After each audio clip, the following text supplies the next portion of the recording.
నమస్తే, నేను రోజా. Welcome to ఆలోచన. ఇవాల్టి మన ఎపిసోడ్లో బ్రెత్ నుంచి బ్రిలియన్స్ వరకు మన రియాక్షన్స్, రూట్స్ని, రిఫ్లెక్షన్స్ని రేపటి ఇండియాని ఎలా డిఫైన్ చేస్తాయో దానికి ఉన్న రిలవెన్స్ ఏంటో మాట్లాడుకుందాం.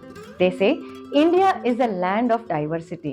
కానీ ఇప్పటి వరకు మనతో ఎవ్వరూ చెప్పనిది, మనం మాట్లాడుకోని విషయం ఏంటంటే India land of overthinking కూడా, and under breathing, and emotionally overpacked అనమాట. ఫ్లడ్స్ నుంచి ఎగిరే వాళ్ళు స్టాఫ్ని చెంప పగలగొట్టే వరకు, ఐఐటి టాపర్స్ నుంచి ఆక్సిజన్ డ్రాపర్స్ వరకు మనం న్యూస్ని వింటున్నాం మాత్రమే. కానీ మనకు అర్థం అవ్వాల్సింది ఏంటంటే దాంట్లో రియల్ స్టార్స్ మనమే అని. ఎందుకంటే నాకైతే news is more than headlines. మీరు కూడా ఇదే ఆలోచిస్తే చివరి వరకు ఈ వీడియోలో ఉండండి. Take a deep breath. మర్చిపోయా, అది చేయాలంటే మనకి 2 చెట్లు కావాలి. Grab your refreshment and welcome to Alochana. ఇక్కడ మనం హెడ్లైన్స్ని ఎమోషన్స్తో, మనం చేయాల్సిన పనులతో, మన బాధ్యతతో కూడి ఎమోషనల్ బ్యాగేజ్ గురించి అండ్ మనం ఈ హెడ్లైన్స్లో ఎలా భాగం అవుతామో తెలుసుకుంటాం. నేను Roja, business strategist, CBT counsellor, sustainability coach and a passionate advocate for women empowerment అనే చెప్పాలి. ఇవాళ మనం న్యూస్ని డీప్లీ పర్సనల్గా బ్రేక్ డౌన్ చేద్దాం. అంటే మన రెస్పాన్సెస్ ఇమోషనల్గా కానీ ఎన్విరాన్మెంటల్గా కానీ హెడ్లైన్స్ ఎలా అవుతున్నాయి అంటున్నాను అనమాట. త్రిపుర ఫ్లడ్స్. నేచర్ ఒక అద్దం, అది మషీన్ కాదు. 2 లక్షల మంది త్రిపుర ఫ్లడ్స్ వల్ల ఎఫెక్ట్ అయ్యారు. స్టేట్ ఎక్స్ట్రీమ్ రెయిన్ఫాల్, అంటే పొంగిపోతున్న రివర్స్ తోటి, ల్యాండ్ స్లైడ్స్ తోటి, ఇళ్లలో నీళ్ళొచ్చి కూలిపోయిన ఇళ్లతోటి ఫ్లడ్స్ పదే పదే ఎందుకు అవుతున్నాయి, అది కూడా ఇంత ఫ్యూరియస్గా ఎందుకు అటాక్ అవుతున్నాయి అని మనం గ్రౌండ్ రియాలిటీ చెక్ చేసుకోవాల్సిన సమయం. ఇది క్లైమేట్ మాత్రమే కాదు, ఇదొక కాన్సిక్వెన్స్.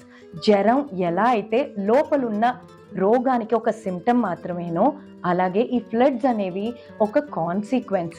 వెట్ ల్యాండ్స్ వల్ల, అన్ప్లాన్డ్ అర్బనైజేషన్ వల్ల, ఇనికిపోవడానికి నీటికి ఒక స్థలం లేకపోవడం వల్ల, ఇన్ఎడిక్వేట్ డ్రైనేజెస్ వల్ల, మన ఇన్ఫ్రాస్ట్రక్చర్స్ వల్ల, అండ్ అన్నిటికంటే మించి నేచర్ వైపు మనకి లేని రెస్పెక్ట్ వల్ల. యాజ్ అ సస్టైనబిలిటీ కోచ్ నేను ప్రతి ఒక్కళ్ళని పర్సనల్గా బతిమాలుతున్నాను. ఇది సిగ్నల్లా తీసుకోవాలి, స్టాటిస్టిక్ కాదు ఇది. మన అందరికీ ఎంత ఆక్సిజన్ అవసరం అవుతుంది? ప్రతి మనిషికి 550 లీటర్స్ ఆఫ్ ఆక్సిజన్ ప్రతిరోజు అవసరం. అంటే 2 లక్షల లీటర్లు అనమాట ఒక సంవత్సరానికి. అది ఎంత షాకింగ్ కదా. ఒక మెచ్యూర్డ్ ట్రీ కేవలం 1,00,000 నుంచి 2 లక్షల లీటర్స్ ఆఫ్ ఆక్సిజన్ మాత్రమే ప్రొడ్యూస్ చేస్తుంది. అంటే ప్రతి మనిషికి 2 వెల్ గ్రోన్ ట్రీస్ కావాలి కేవలం ఊపిరి పీల్చుకోవడానికి. కానీ మనమేమో డీఫారెస్టేషన్ అని, పార్కింగ్ లాట్స్ కోసమని, మన ఇళ్ల కోసమని ఇలా చెట్లని నరుక్కుంటూనే పోతున్నాం.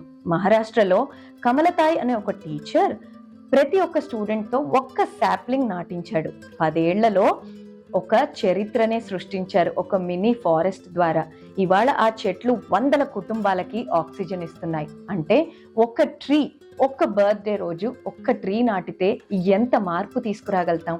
ఇక ఢిల్లీ ఎయిర్పోర్ట్ సంఘటన చూస్తే, ఎయిర్పోర్ట్ బ్యాగేజ్ రాకపోవడం వల్ల ఒక ఆవిడ ఇండిగో స్టాఫ్ని చెంప పగలగొట్టారు. తను ఒక ప్యాసింజర్ ఇస్తాన్బుల్ నుంచి తన బ్యాగ్ని క్లెయిమ్ చేసుకున్నారు. కానీ 12 గంటలైనా రాకపోయేసరికి ఫ్రస్ట్రేట్ అయ్యారు. నిజానికి ఇది చాలా అర్థం చేసుకోవాల్సిన విషయం. ఎందుకంటే 12 గంటలు ఒక మనిషికి అదే లెవెల్లో పర్సనల్గా, ఇమోషనల్గా ల్యాష్ అవుట్ అవ్వకుండా ఉండగలుగుతారా? కోపం రాకుండా ఉండగలుగుతారా అంటే ఖచ్చితంగా కాదు. కానీ అది ఛానలైజ్ చేయడం చాలా ఇంపార్టెంట్. ఎవరి మీద చూపించాలి, ఎక్కడ చూపించాలి, ఎలా చూపిస్తే వెంటనే రిజల్ట్ వస్తుంది అనే అంత ఆలోచన శక్తి ఉండి అక్కడ ల్యాష్ అవుట్ అవ్వటం చాలా ఇంపార్టెంట్. ఇది నేను సిబిటి పర్స్పెక్టివ్లో చెప్తున్నాను. యాంగర్ ఒక మూమెంట్ కాదు, ఇది మెమరీ. అంటే యాంగర్లో రియాక్ట్ అవ్వటం ప్రతి ఒక్కళ్ళు ఆ నిమిషంలోనే జరిగితే చాలా కూల్గా రియాక్ట్ అవుతారు. కానీ అది 12 గంటలు తన మెమరీలా మిగిలిపోయింది కాబట్టి అంత హార్ష్గా రియాక్ట్ అయింది. అందుకే అంటారు ఏంటంటే, మనం ఏదైతే తొక్కేస్తామో అది తిరిగి డబుల్ ఫోర్స్తో తిరిగి వచ్చేస్తుంది. కాబట్టి మన ఇమోషనల్ ట్రిగ్గర్స్ని, మన ఇమోషన్స్ని, పెయిన్స్ని, హర్ట్స్ని హీల్ చేసుకోవటం చాలా చాలా ఇంపార్టెంట్. అందుకే మనందరం క్యారీ చేస్తున్న ఇమోషనల్ లగేజ్ తను అడిగిన సూట్ కేస్ కంటే చాలా విలువైంది, బరువైంది. వాటిని మనం ఎప్పటికప్పుడు అన్ప్యాక్ చేసుకుని రెగ్యులర్గా వాటిని మనం వదిలించుకోకపోతే ఇలాంటి సంఘటనలు ఎదుర్కోవాల్సి వస్తుంది. సొసైటీయే ఎయిర్పోర్ట్గా అనుకుంటే ఎవ్రీ యాక్షన్ పబ్లిక్గా ఉంటే ఇమోషన్స్ని స్కాన్ చేయాల్సి వస్తుంది. ఇమోషనల్ బ్యాగేజ్ని ఎప్పటికప్పుడు చెక్ చేసుకుంటూ క్లియర్ చేసుకోవాల్సిన అవసరం మనందరికీ ఉంది. అప్పుడు అలా మాత్రం బయటపడం. ఇక IIT-J రిజల్ట్స్ గురించి చూస్తే ఇది మనం అవేర్నెస్తో అప్లాస్ చేయాల్సిన అవసరం అని నేను అనుకుంటాను. ఎందుకంటే IIT-J 2025 రిజల్ట్స్ వచ్చాక ఫస్ట్ ఆఫ్ ఆల్ రోజా ఆలోచన తరపున రజత్ గుప్తా ఫ్రమ్ ఉత్తరప్రదేశ్కి హార్టీ కంగ్రాచులేషన్స్ తెలియజేస్తూ, రజత్ గుప్తా ఈ సంవత్సరం టాపర్గా నిలిచాడు. ఆల్మోస్ట్ పర్ఫెక్ట్ స్కోర్ అనే చెప్పాలి. అండ్ ఇక్కడ పోటీ పడుతున్న ప్రతి యంగ్ మైండ్ ఎవరెవరైతే క్లియర్ చేశారో వాళ్ళందరూ ట్రూలీ ఫినామినల్. ఎందుకంటే 1,50,000 మంది క్యాండిడేట్స్ పాల్గొనగా 17,000 మంది మాత్రమే IIT-లో క్వాలిఫై అయ్యారు. ఇందులో ఇక వీళ్ళు IIT కంప్లీట్ అయ్యేసరికి కొందరు టెక్ జైంట్స్ని లీడ్ చేస్తే, కొందరు స్టార్టప్స్ని బిల్డ్ చేస్తూ, ఇన్నోవేషన్స్ని స్కేలప్ చేస్తూ స్పేస్ని కూడా రీచ్ అవ్వచ్చు. ఇలా ఎవరి జర్నీ వాళ్ళు మొదలు పెడతారు. బ్రిలియన్స్ నుంచి వాళ్ళు క్రియేట్ చేయబోయే ఇంపాక్ట్ నుంచి వాళ్ళు క్రియేట్ చేయబోయే ఇన్ఫ్లుయెన్స్ వరకు ఎవ్రీథింగ్ చాలా వాల్యుబుల్ ఎప్పుడైతే దానికి ఎంపతి తోడవుతుందో. ఈ మాట ఎందుకు అంటున్నానంటే as a business strategist and as a CBT counsellor సొసైటీని చాలా దగ్గరగా చూసినప్పుడు సొసైటీలో ఒక నానుడు ఉంది. ఏంటంటే IITians-కి హ్యూమన్ ఎమోషన్స్ కరువు అయిపోతున్నాయి అని. IITians అయినా, జూనియర్స్ అయినా, లేదా బీటెక్లో గొప్ప గొప్ప పర్సంటేజెస్ వచ్చినా, పేరు ఏదైనా, ప్లాట్ఫామ్ ఏదైనా, మీకు బ్రిలియంట్ మైండ్ ఉంటే సరిపోదు. ఇమోషనల్ ఇంటెలిజెన్స్ మిస్ అయితేనే ఇలాంటి నానుడులు ప్రచారంలోకి వస్తాయి. హై అచీవ్మెంట్ అనేది ఒక్కోసారి సెన్స్ ఆఫ్ ఎంటైటిల్మెంట్ని, ఈగోని సెంటర్ స్టేజ్కి తీసుకొచ్చేస్తాయి. అండ్ అవి చాలా డేంజరస్. ఒక హ్యూమన్గా, ఒక అచీవర్గా మిమ్మల్ని ఎక్కడో నించోబెడతాయి. కానీ ఒక యంగ్ అచీవర్స్గా సమ్టైమ్స్ టాప్ ఇన్స్టిట్యూషన్స్ నుంచి వచ్చిన మ్యానిపులేషన్కి దారి తీస్తూ, టూ సైడ్ బిహేవియర్ని వీళ్ళు ఎగ్జిబిట్ చేస్తూ, ఇమోషనల్ పవర్ని గేమ్స్ ఆడటానికి వాడితే అది ఎవ్వరూ కనిపెట్టలేరు అనుకుంటే మాత్రం అది వాళ్ళ డౌన్ఫాల్కే కారణమవుతుంది. నిజమేంటంటే జనాలందరికీ వీళ్ళంత టెక్నికల్ నాలెడ్జ్ కానీ, ఇమోషనల్ ఇంటెలిజెన్స్ కానీ ఉండకపోవచ్చు. కానీ ఇమోషనల్గా ప్రతి మనిషి చాలా ఇంటెలిజెంట్. ఎందుకంటే ప్రతి మనిషిని తన వ్యక్తిత్వాన్ని, తన అనుభవాల ద్వారా, తనకు తగిలిన దెబ్బల ద్వారా ఆ మనిషి నేర్చుకుంటాడు. సో ప్రతి మనిషికి ఒక యునిక్ సిగ్నిఫికెన్స్ ఉంటుంది. వాళ్ళకంటూ ఒక ఇమోషనల్ ఇంటెలిజెన్స్ ఉంటుంది. ప్రతి ఒక్కళ్ళు మీ మాస్క్ని గమనిస్తూనే ఉంటారు. వాళ్ళు గుర్తు పెట్టుకుంటారు. వాళ్ళు ఫీల్ అయినప్పుడల్లా మిమ్మల్ని ఒక అంచనాలోకి తీసుకుంటారు. ఎంత IQ ఉన్నా కూడా హ్యూమన్ డీసెన్సీ లేకపోతే దాని విలువ ఏంటి? అండ్ మనని అంటే మనం ఏదైతే తీసుకోగలుగుతున్నామో అదే మనం పక్క వాళ్ళకి ఇవ్వాలి. మనం ఇన్సల్ట్ తీసుకోగలిగితేనే పక్క వాళ్ళని ఇన్సల్ట్ చెయ్యాలి. మనం తీసుకోలేనిది ఏదైనా, మనం ఎంత గొప్ప అయినా అవతల వాళ్ళకి ఇవ్వకూడదు. పక్క మనిషిని, సాటి మనిషిని మనిషిలా చూడలేకపోయినప్పుడు ఎంత చదువైనా మనకి ఏం విజ్ఞత ఇచ్చినట్టు? ప్రతి మనిషి దగ్గర 4 ముఖాలు ఉంటే అది బ్రిలియన్స్ కాదు, ల్యాక్ ఆఫ్ ఇన్నర్ క్లారిటీ లేదా డెసిజన్ మేకింగ్ రాకపోవడమే. ఈవెన్చువలీ పీపుల్ ఫస్ట్లో మీ మాస్క్ని గమనించకుండా మిమ్మల్ని దేవుళ్ళలా భావించినా మీ మాస్క్ ఎప్పుడైతే ఫాలో అయిపోతుందో అప్పుడు కంప్లీట్గా రిజెక్ట్ చేసి మిమ్మల్ని వాళ్ళ జీవితంలో నుంచే పడేస్తారు. ఇది రెండు డేంజరస్సే. రెండు చాలా ఎక్స్ట్రీమ్ పొజిషన్స్లో ఉంటాయి. ఒకటి ఐడియలైజ్ చేసుకోవడం, మెంటర్స్గా తీసుకోవడం. రెండు మిమ్మల్ని జీవితంలోంచి వాళ్ళ ఐడియలిస్టిక్ బిహేవియర్స్లోంచి తీసి పడేయటం. అంతవరకు తెచ్చుకోవడం ఎందుకు? కేవలం సింపుల్గా మీ బ్రిలియన్స్కి కాస్త మానవత్వం జోడించి మీలో ఉన్న మానవత్వంతో మీ ఇంటెలిజెన్స్ని నలుగురికి పంచండి. మోర్ అండ్ మోర్ ఈకోసిస్టమ్స్ని పెంచండి, రిఫార్మేటివ్స్ తీసుకురండి. మీకంటే మించిన సొసైటీలో రిఫార్మర్స్ ఎవ్వరుండరు. మీలాంటి వాళ్ళకి మేము పిచ్చి జనాలం, దేవుళ్ళు అనుకుని గుడి కట్టేస్తాం కూడా. Reading people and treating them with రెస్పెక్టే చాలా చాలా ఇంపార్టెంట్. అది మిమ్మల్ని కూడా గ్రౌండెడ్గా ఉంచుతుంది అనేది నా చిన్న ఆలోచన. మీరు కంపెనీస్ నడపాలన్నా, టీమ్స్ లీడ్ చేయాలన్నా, చేంజ్ని తీసుకురావాలన్నా గుర్తుపెట్టుకోవాల్సింది ఏంటంటే, హ్యూమన్స్కి వాళ్ళకున్న ఎబిలిటీస్ని గుర్తుపెట్టుకోవడమే మీకు మెజర్మెంట్ ఆఫ్ సక్సెస్గా మారుతుందనేది నా చిన్న ఆలోచన. ఇక ఈ అన్ని స్టోరీస్లో, ఫ్లడ్స్లో, ఫైట్స్లో, రిజల్ట్స్లో నేచర్ని ఆడదాంతో పోలుస్తారు.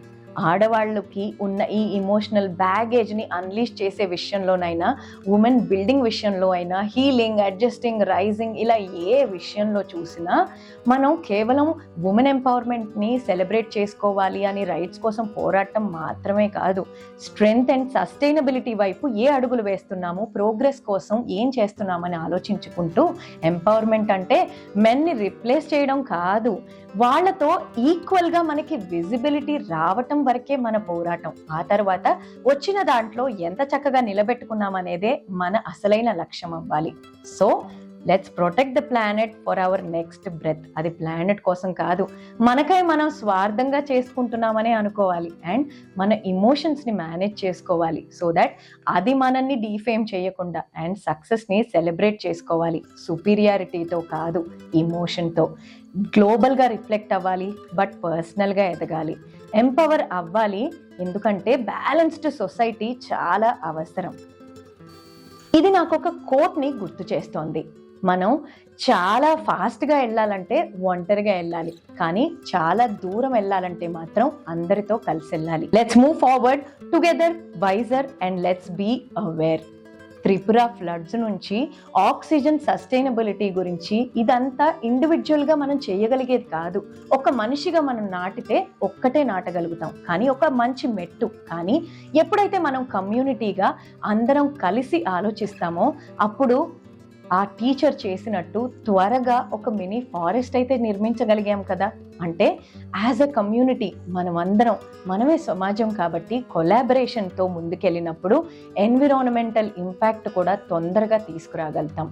ఒక మనిషి తన పెయిన్ని తనలోనే ఉంచుకుంటే, మింగేస్తే అది రియాక్షన్ ఇంపల్సివ్గా తీసుకొస్తుంది. కానీ ఆ మనిషికి అది కలిగించకుండా మనవంతు సాయం మనం చేసి, ఎంకరేజ్ చేసి, మన వల్ల ఇంకొకరు అలా కాకుండా చూసినప్పుడు ఇలాంటి షేర్డ్ హీలింగ్ పాసిబుల్ అవుతుంది.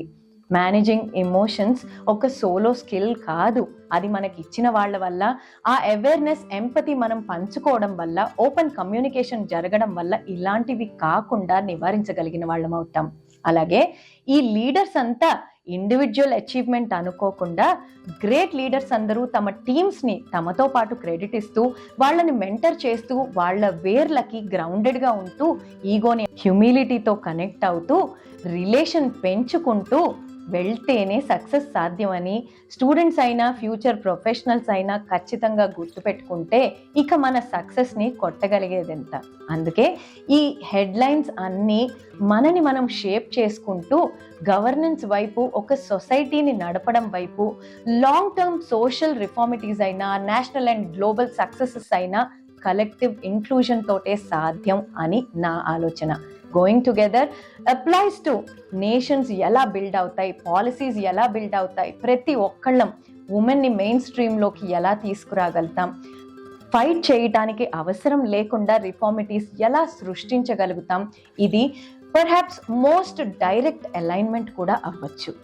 చాలా మాట్లాడుకున్నాం కదా, స్పీడ్ చాలా సెడక్టివ్, కానీ సస్టైనబిలిటీ షేర్ చేసుకున్నప్పుడు లాస్టింగ్ ఇంపాక్ట్ అనేది క్రియేట్ చేయగలుగుతాం.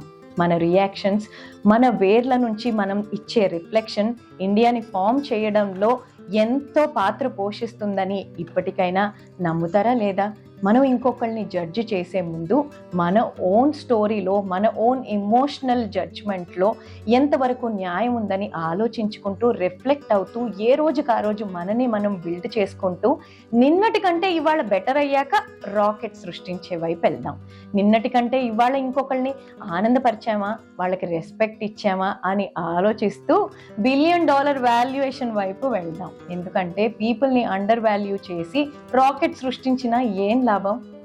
If this could make you think, please share and subscribe. ఎందుకంటే రియల్ కాన్వర్జేషన్స్కి రియల్ లిసనర్స్ చాలా అవసరం. Until next time, breathe better, think deeper, and as always, read people, not just headlines. This is my Alochana shared with you. Roja signing off. Jai Bharat.